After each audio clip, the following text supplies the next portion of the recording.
Ngayon ay tatalakayan natin ang kwento ni Uchiha Sasuke. Mas marami ang mga bagay na hindi ko gusto kaysa sa mga bagay na gusto ko.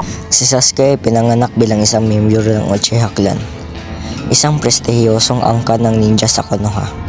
Siya ay lumaki kasama ang kanyang nakakatandang kapatid na si Itachi, na inituturing isang hinyo at isang mahusay na ninja.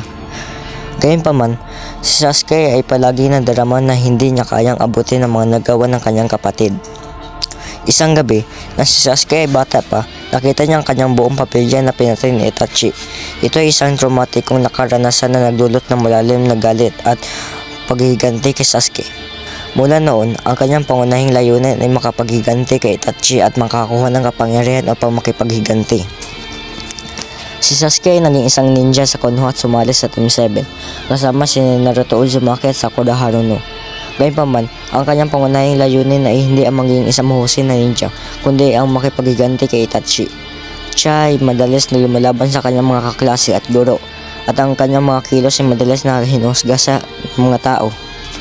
Upang makipaghiganti kay Itachi, si Sasuke ay naghanap ng kapangyarihan at nag-aral ng mga bagong teknik.